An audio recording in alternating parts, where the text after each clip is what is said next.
Hi friends, இன்றைக்கி fish fry masala powder எப்படி செய்யலான்னு பார்க்கலாமா? ஒரு பேன் எடுத்துக்கோங்க. 2 ஸ்பூன் சோம்பு,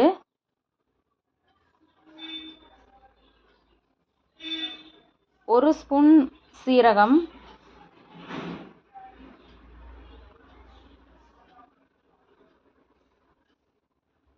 1/2 ஸ்பூன் மிளகு, 1/2 ஸ்பூன் வரமல்லி, ஒரு 15 கிராம்பு,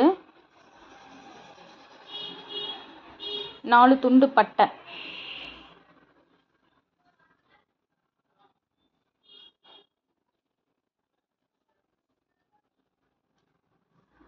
இதை ட்ரை ரோஸ்ட் பண்ணிக்கோங்க.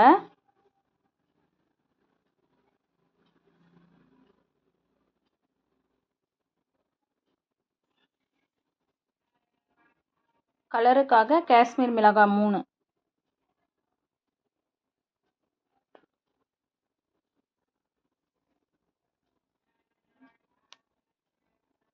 இதை நம்ம பவுட்ரு பண்ணிட்டு வந்துடலாம்.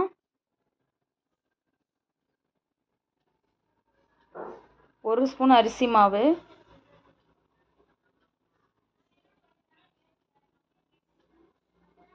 ஒரு ஸ்பூன் கார்ன்ஃப்ளவர் மாவு, கொஞ்சமாக உப்பு. இதை நம்ம ஸ்டோர் பண்ணி எடுத்து வச்சுக்கலாங்க. சிக்கனுக்கும் போட்டுக்கலாம், ஃபிஷ்ஷுக்கும் போட்டுக்கலாம். ஒரு ஸ்பூன் கஸ்தூரி மேதி.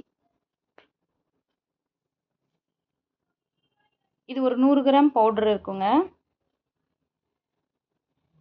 இப்போ நம்ம இந்த பவுடரை வச்சு ஒரு மீன் வறுவல் எப்படி செய்யலான்னு பார்க்கலாமா? ஒரு துண்டு இஞ்சி, 4 பல்லு பூண்டு, கொஞ்சமாக மல்லி, கருவேப்பிலை. இதை போய் நம்ம கொரன்னு அரைச்சிட்டு வந்துடலாம்.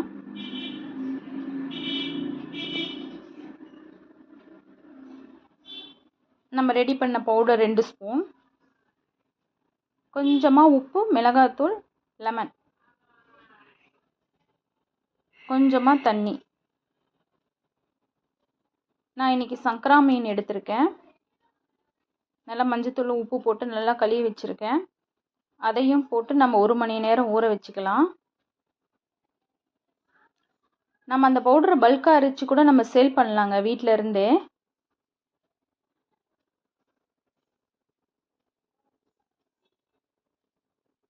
நல்லா ஊறி இருக்கு. இப்போ நம்ம இதை ஃப்ரை பண்ணலாமா? நம்ம சேனலை சப்ஸ்கிரைப் பண்ணிக்கோங்க, ஷேர் பண்ணுங்கள், லைக் பண்ணுங்கள், கமெண்ட் பண்ணுங்கள், சப்போர்ட் பண்ணுங்கள். பேன் வச்சுக்கலாம். எண்ணெய் 2 ஸ்பூன் ஊற்றுங்க. நல்லா எண்ணெய் காஞ்சதும் ஒவ்வொன்றா போட்டு பொரிச்சு எடுத்துக்கலாம்.